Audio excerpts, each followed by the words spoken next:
The people using them portray them as heroes. God damn. Sabi nga ng isa sa mga senador na dumalo nung araw na yon, bayani daw po sila. Pero nakakaya naman po sila sa iba nating mga bayani. Na itong 18 kargador na ilang taon nagtrabaho kay Saldico, may 7 years at 9 years at nagbitbit daw, sabi nila, ng sangkatutak ng maleta ng pera. At bigla na lang tinubuan ng konsensya at ngayon ay naninira ng buhay ng mga inosenteng tao, ay tatawagin nating bayani. Pasensya na. Hindi ako papayag na matabi ang mga sinungaling nito kila Jose Rizal, Andres Bonifacio at mga dakila nating OFWs. Okay, Comsec. So, with that, we now allow our fellow senators to deliver their opening statements, if they have any. Go ahead. Thank you, Chairperson Senator Erwin. Magandang umaga sa ating lahat. As earlier noted, for the record, today's proceedings are being conducted as a consultation and organizational meeting rather than a hearing of the committee. The purpose is to facilitate the orderly transition and continuity of the committee's work pending the completion of its reorganization and membership and formal constitution of the committee. As we proceed with the formal and official public consultation meeting of this committee, allow us to place on record the following and reiterate the following. The June 3 session, convened by 12 senators, was in compliance with the Constitution, the rules of the Senate, and jurisprudence. And 12 being a quorum, all acts pertaining to the official business of the Senate in plenary on June 3 are deemed lawful, consistent with the Constitution, including the motion to declare all elected positions vacant, which includes the position of Senate President, number 1. Number 2, the election of Senator Win Gatchalian as Senate President pro temp to address the vacancy in the position of Senate President is also lawful and consistent with the Constitution. And number 3, the election of Senator Erwin Tulfo as chairperson of the Blue Ribbon Committee is likewise lawful and consistent with our rules. In addition, the official acts of the Senate in plenary last June 3 has been recognized as lawful and consistent with the Constitution by the Office of the President, the House of Representatives, several retired Supreme Court justices, deans, and eminent professors of law of various law schools nationwide, 5 former Senate presidents, and no less than the Integrated Bar of the Philippines, the largest organization of lawyers in the country.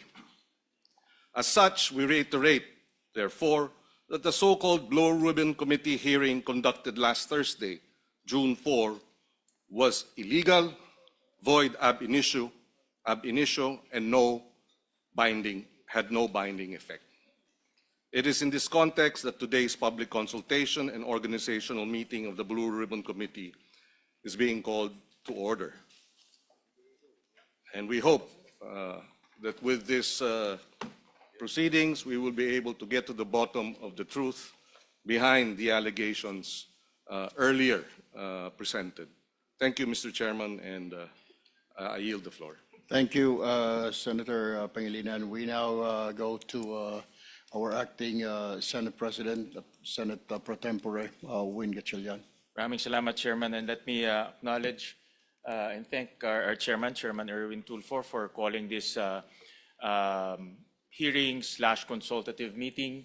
Let me also thank our Vice Chairman Kiko Pangilinan, and of course, all the members of this esteemed committee.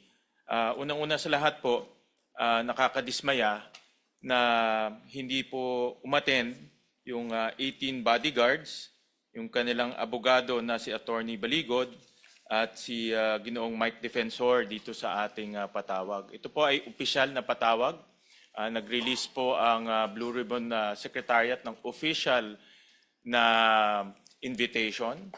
Ipinost to sa website itong ating consultative meeting today ay ini-stream rin po sa website. At makikita ho natin na full complement po ang nandito po sa consultative meeting. At nakakadismaya po dahil kung alam ng mga invited guests, particularly po yung 18 bodyguards, na sa loob ng kanilang puso ay alam nila ang katotohanan, dapat pumunta ho sila dito para ipamahagi at i-share sa ating lahat ang katotohanan. Hindi ho pwedeng pumili kung saan sila pupunta at magsalita. Hindi ho pwedeng pumili kung sino ang kakausapin ho nila, kung kakampi man o hindi. Dahil kung alam mo na sa puso mo ang katotohanan, kahit saan kang pupunta, katotohanan ang dapat mong sabihin. Marami ho kaming, personally, marami po akong inihandang mga katanungan. Nakita ko po yung kanilang mga sinumpaang salaysay.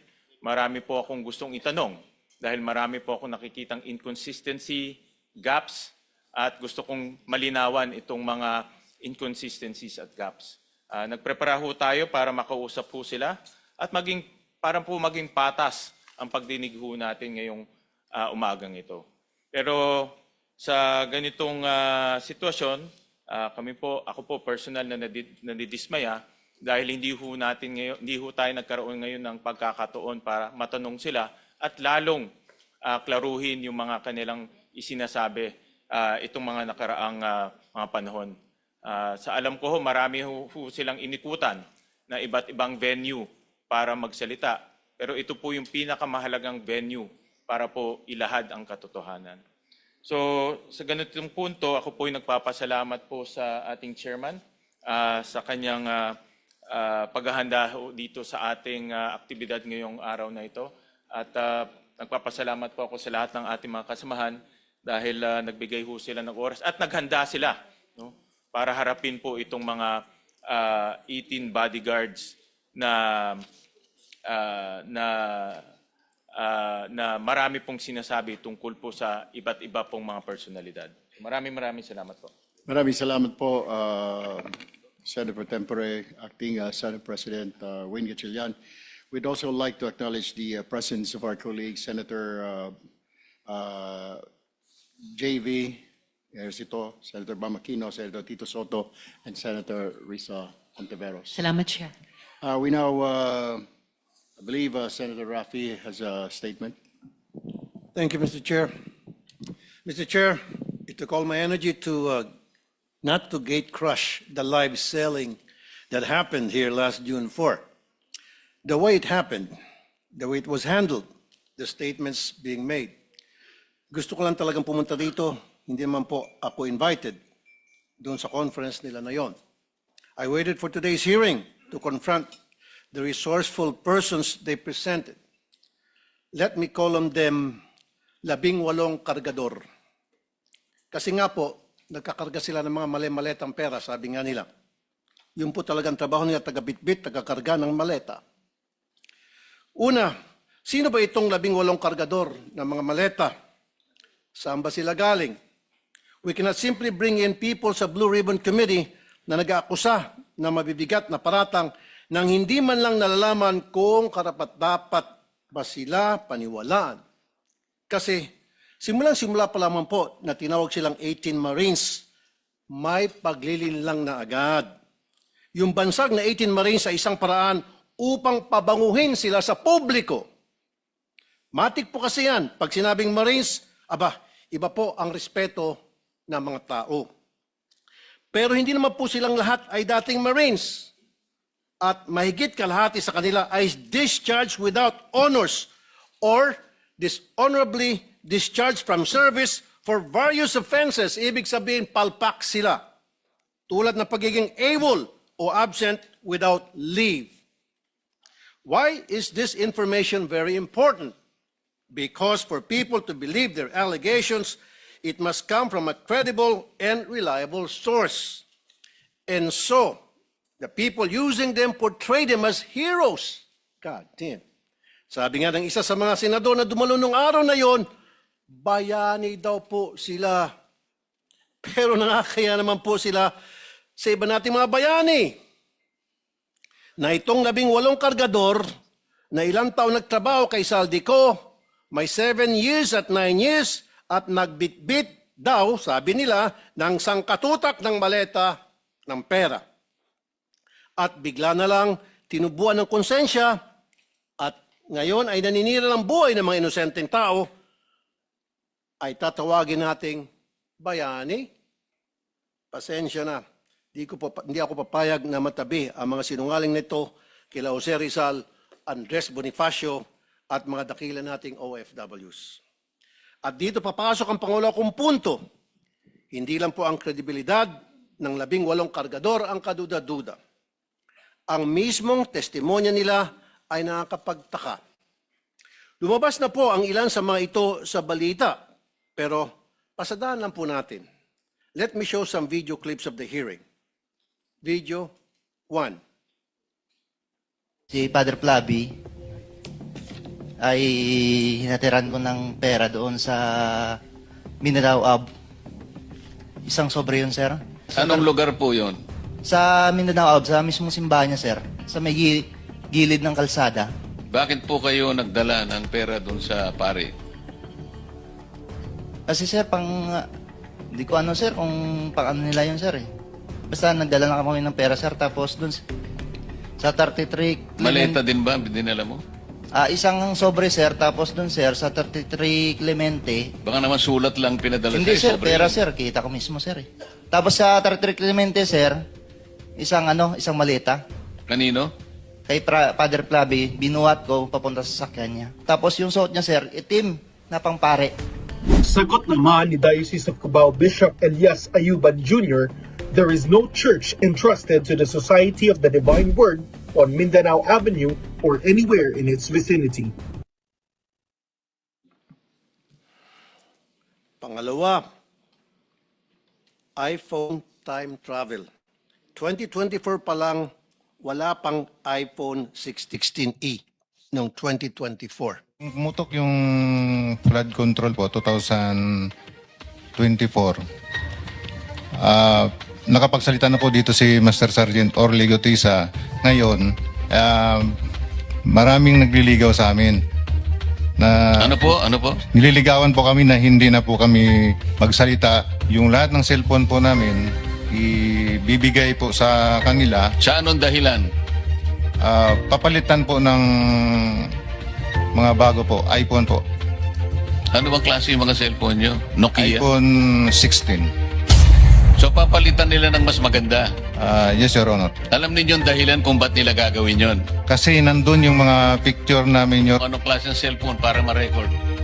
iPhone 16e, 128GB. Nang i-check ng News 5 sa mismong website ng Apple, lumalabas na February 21, 2025 ang pre-order na naturang model na sinasabi ng Bagman sa hearing. Pangatlo, pinili na impormasyon. Ano ang nangyari sa pagpapalabas ng katotohanan? Kung pinipili lang nila kung sino ang ilalabas. Malinaw ang detalye nila sa una nilang affidavit tungkol sa mga maletang dinala sa ilan naming kasamaan dito na may address pa. Pero bakit parang mirakulo na naglaho ang naratibo tungkol dito? Sa original affidavit nung mga dating sundalo, nandun din si Senator Loren daw at saka yung magkapatid na Villars. Ngayon ko lang nakita yung affidavit. I have not read, etc.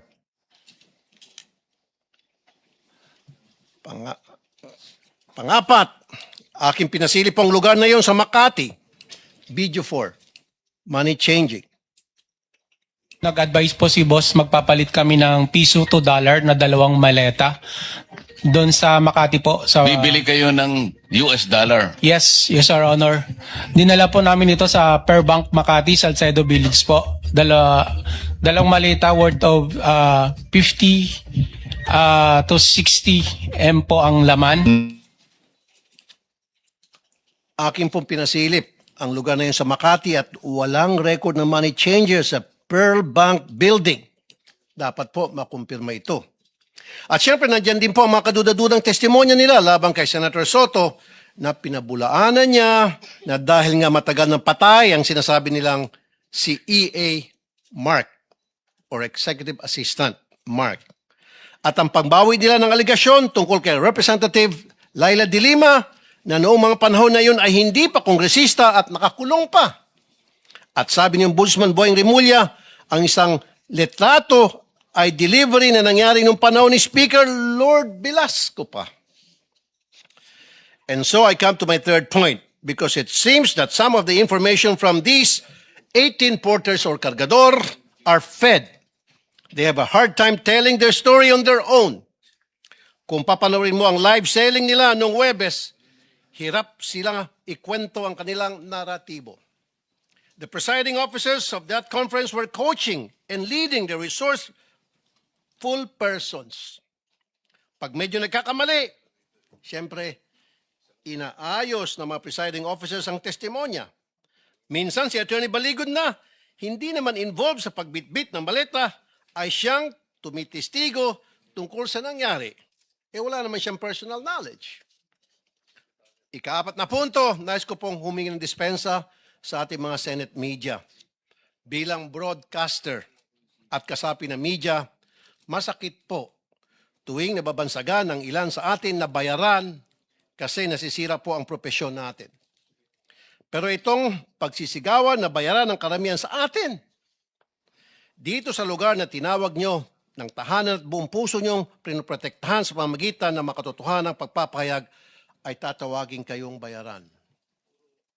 Hindi po tama yon. This institution, time and time again, owes you its dignity because you keep the senators on their toes and make sure we stay true to the Filipino people.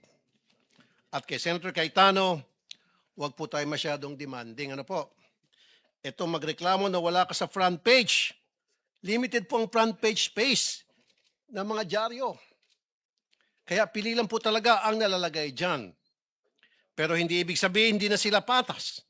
Dahil kung titingnan mo naman online, all these news outlets reported his statement. It is in their online platform, kung saan libo-libo ang nagbabasa. The front page is reserved for the biggest and latest news. Yun bang bagong kaganapan? Yun po kasing pagkapit sa kapangyarihan at hindi pagtanggap sa pagkatalo nyo, lumang balita na po. But nevertheless, it was reported upon. I-google nyo po yun. And my fifth point, we have to look into the allegation na nabayaran ng 5 milyon ang 18 kargador. I'm not saying it's true. Iharap po ng NBI itong witness nila na nagsabi noon. Pero ang masasabi ko lang, ginamit lang kayo ng mga malalaking tao para sa mga personal nilang interest sa politika. Kulang yung 5 milyon. Kunwari, inanalayan nila kayo. Pero pagharapin nyo na itong sangkatutak na kaso na isasampa sa inyo, nitong mga siniraan ninyo, tingnan nyo, unti-unti kayong iwan yan. Ngayon pa lang, narinig mo na sila na nagugas kamay sa mga paratang nyo. Dumidistansya sila sa inyo dahan-dahan. Kaya sa ating mga kababayan, mag-ingat po tayo sa paniwalaan or papaniwalaan. Remember, the devil can cite the scripture for his purpose. No more, no less. When Jesus went into the wilderness to pray, the devil tried to tempt him 3 times. But as he was failing to tempt Jesus, and as he was getting desperate, what did the devil do? He quoted the scriptures from the book of Psalms. Huwag po tayo magpapadala sa mga mabubulaklak na mga pananalita dahil lang siya ay nagbabasa ng Biblia. Huwag po tayo basta maniniwala dahil binansagang bayani o Marines ang 18 na kargador. Buksan po natin ang ating mga mata, tenga at utak. Huwag po tayo magpapadala sa mga live selling nila. Tingnan niyo po kung sino ang nagbebenta. Kasi kung mahistoryan ng pagbubudol at di tayo maingat, tayo na pong susunod na biktima nila. And before I end, I would like to remind my colleagues here in the Senate to please be very careful in calling out some people as bayani, putting them on a pedestal. dahil hindi naman talaga totoo. Because that will be a reflection of you. Tatawagin mo ang mga taong umami naman na nag-deliver ng mga kickback kung sino-sino Poncio Pilato. So therefore, matatawag siya ng sindikato. So kung tatawagin mong bayani ang isang sindikato, sindikato ka rin. As simple as that. Maraming salamat, Mr. Chair.